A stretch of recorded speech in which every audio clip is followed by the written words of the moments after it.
I am here live at Netroots Nation, the Matthew Filipowicz Show. I'm here talking to Debra Dodd. She is the treasurer of the Local 3239 of the American Federation of Government Employees in Michigan. Debra, thank you so much for talking with me today.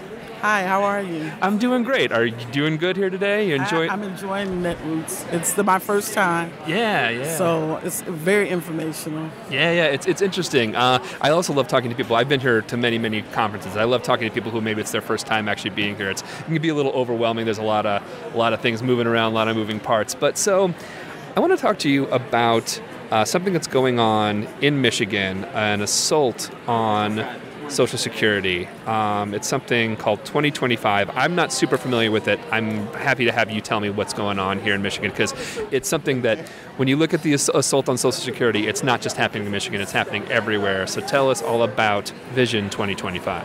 Vision 2025 is a program that was, or should I say not a program, but a campaign. The National Academy of Public Administration was asked to study Social Security and where they think it will be in 10 years. So Vision 2025 was their answer, and they see that all services at Social Security will be privatized.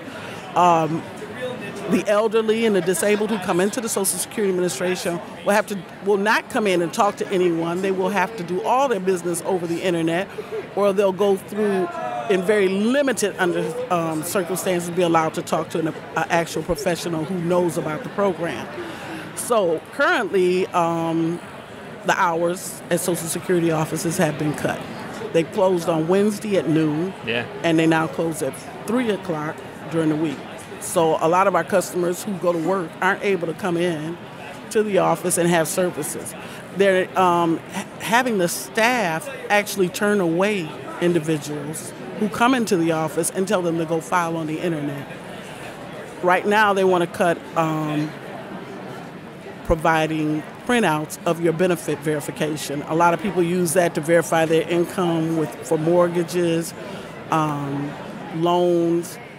And that's 11 million last year that came into the office just for a benefit verification. That service is to be cut, actually effective with October 1st. There's also the Numalite, which is a Social Security card, but it's not the card, it's just a verification of your Social Security number. So if you're trying to become employed, you need to provide your employer with that if you don't have your card, and we're telling them we're not going to provide that. How is it going to be provided now? You'll call the 800 number, or you'll do it over the internet. And that could take days before you get it. And most of our customers or clients who come into the Social Security office need the information right away. So it's a real problem with what they see Social Security as. Now, the group that put this together, of course, are a lot of businessmen, large corporations, and what they want to do is privatize. They would like to. It's a successful program. It's a sweetheart program. It's a beloved program. We've already closed 60 offices, 500 plus contact stations for more rural areas.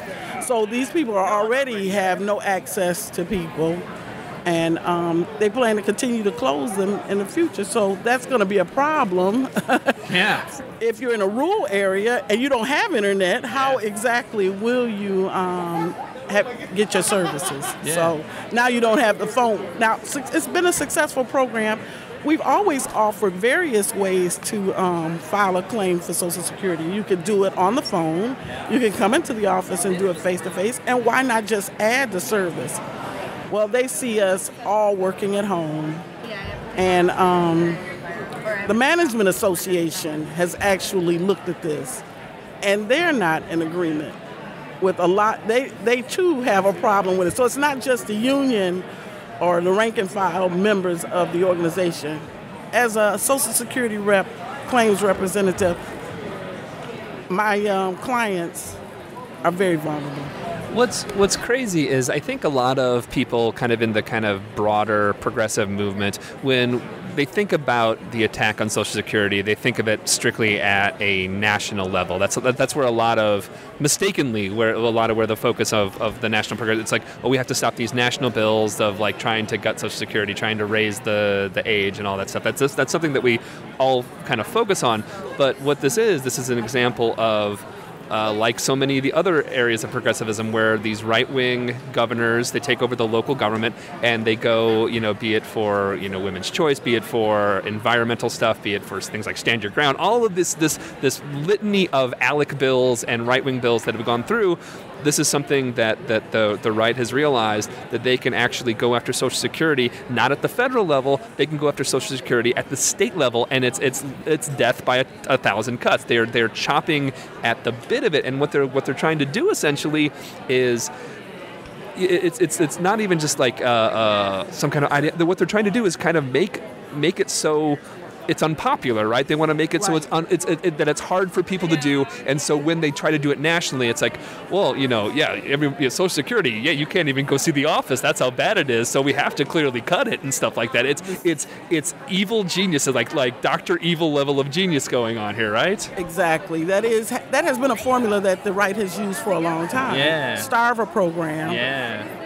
Make it look incompetent, and then take it away. So that's what I think is the plan with the right at this time with Social Security. Well, talk about how are the people here in Michigan kind of responding to this? Are people aware of it? I mean, obviously, Michigan's having some horrible right-wing policies imposed upon it. You're having democracy taken away with these crazy city managers. We're here in Detroit where people don't have bloody water in the United States of America, the richest country in the history of the world. And tens of thousands of people are having their water shut off. Well, I mean, I feel it's like you guys are getting hit on every single possible angle. I do believe they are angry. Yeah. And every time they are trying to obtain services, they're being turned away. I would be angry. Yeah. I've been used to a program that has been service oriented. Yeah. And now it's turning away from service. So yeah, they're pretty angry, I would say. And I think this is nationally, that it's not just in Michigan. It's across the country that they're angry. They're being treated the same way. This program did not actually originate in Michigan. They rolled this out nationally. Yeah. That we're going to just cut service. We're going to take everything out of the field offices. And we have 22. We lost one office here in Michigan so far and consolidated it. But this has been across the country that they're cutting these services. So. Yeah. So what's the pushback against this and stuff? Like, talk about, how are you guys trying to reach out with people to try to to actually stop this from going down? Right. We're starting with our members. We're trying to get our members engaged, get them educated. We're reaching out on the Hill. We have a couple of proposals on the Hill that HR resolutions that are being sponsored by Chomsky.